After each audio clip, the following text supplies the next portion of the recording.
નમસ્કાર વિદ્યાર્થી મિત્રો, વંદે ક્લાસીસ યુટ્યુબ ચેનલમાં આપનું હાર્દિક સ્વાગત છે। આજના વિડીયોમાં આપણે ધોરણ 9ના હિન્દી વિષયના કાવ્ય નંબર 1 જેનું નામ છે આરાધના, તેના સ્વાધ્યાય આપણે જોવાના છે। આપણી આ ચેનલ પર ધોરણ 9ના બધા જ વિષયના સ્વાધ્યાય માટેના વિડીયો મૂકવામાં આવે છે। તમે ખાસ બધા જોઈ શકો છો, તમને બધા લિંક ત્યાંથી મળી જશે। આ ઉપરાંત તમને ખાસ કરીને આ વિડીયો પસંદ આવે તો વિડીયો લાઈક કરજો, વિડીયો જલ્દી કરજો, જેથી બાકીના વિદ્યાર્થીઓ સુધી આ વિડીયો પહોંચાડી શકાય। આ ઉપરાંત તમને આની પીડીએફ મળી રહેવાની છે, તો આપણી નીચે નંબર આપેલા હશે, તમે ત્યાં મેસેજ કરી આની પીડીએફ મંગાવી શકો છો, માટે ખાસ આની પીડીએફ જરૂરથી મંગાવી લેજો। તો ચાલો આપણે આજના વિડીયો શરૂઆત કરીએ। ધોરણ 9 વિષય હિન્દી કાવ્ય નંબર 1ના સ્વાધ્યાયનું સંપૂર્ણ સોલ્યુશન। પ્રશ્ન નંબર 1, પ્રશ્નો કે એક ही वाक्य में उत्तर લખવાનું છે। પહેલો સવાલ છે તેની અંદર, कवि नित्य कैसी आराधना चाहते हैं? तो જવાબમાં આવશે कवि नित्य सत्य सुंदर और मांगल्य की आराधना चाहते हैं। બીજો સવાલ, कवि कैसी मनोकामना चाहते हैं? तो कवि दुखी लोगों के दुखी लोग दुख से मुक्त हो ऐसी मनोकामना चाहते हैं। ત્રીજો સવાल, कवि दुर्बलों के रक्षणार्थ किसकी साधना चाहते थे?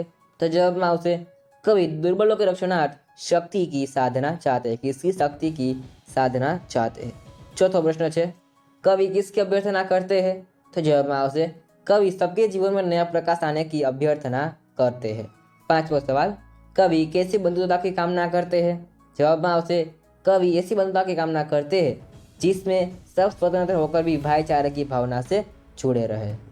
त्यार बची है प्रश्नों के उत्तर लखवाना है। पहला सवाल है तेनी अंदर, कवि कैसे मांगल्य की आराधना करते हैं? जवाब में आवश्य कवि चाहते हैं कि सब लोग सत्य के मार्ग पर चले, सबके मन में सुंदर विचार आए और सब एक दूसरे के कल्याण की बात सोचे। इस तरह कवि सबके कल्याण की कामना करते हुए मांगल्य की आराधना करते हैं। बीजो सवाल, कवि के अनुसार किसके दुख दूर होने चाहिए?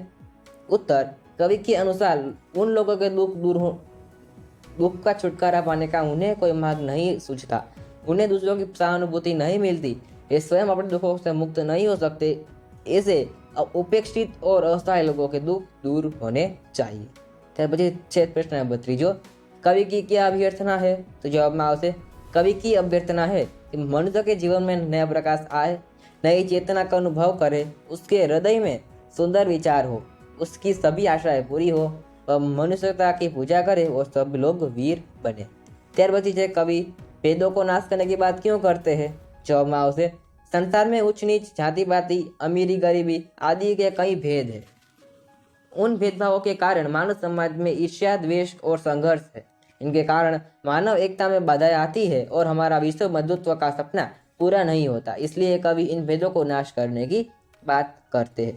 અને ખાસ મિત્રો, હજી તો આપણા વોટ્સએપ ગ્રુપ જોઈન ન કર્યો હોય, ખાસ આપણે નીચે આપણે છે એક ધોરણ 9 માટે વોટ્સએપ ગ્રુપ બનાવેલું છે। તમે ત્યાં છે નવી માહિતી મળતી રહેશે, કોઈ મટીરિયલ મોકલવાનું હોય, કોઈ માહિતી નવી આવેલી હોય, તમે ત્યાં સૌથી પહેલાં મળતી રહેશે। માટે ખાસ આપણે તમે વોટ્સએપ ગ્રુપ જોઈન કરી લો, તો તમને નીચે એની છે લિંક મળી જશે। તો મારે ખાસ તમે છે વોટ્સએપ ગ્રુપને જોઈન કરી લેજો। તો આગળ વધીએ પછી આપણે પ્રશ્ન નંબર 3 આપેલો છે, કાવ્ય પંક્તિ કાશે સ્પષ્ટ कीजिए।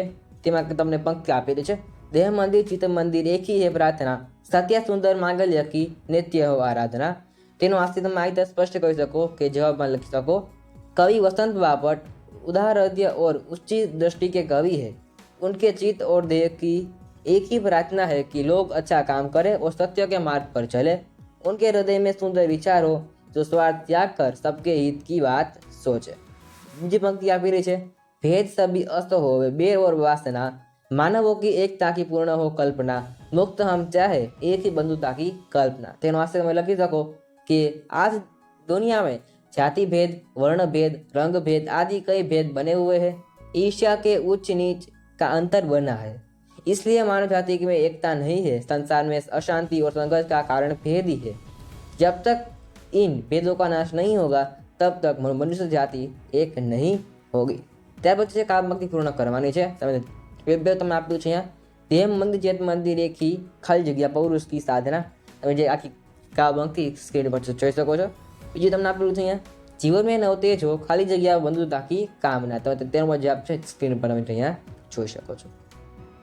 તે પછી આગળ વધીએ આપણે પ્રશ્ન નંબર 5 આપેલું છે, વિવિધતા શબ્દ લખવાના છે। પેલું તેની અંદર તમને આપેલું છે, દુઃખ તેમાં આવશે સુખ, બીજું છે જીવન તો મરણ, સત્ય તેમાં આવશે અસત્ય, સુંદર તેમાં આવશે કુરૂપ અને असत તેમાં આવશે ઉદય, અસ્ત તો ઉદય।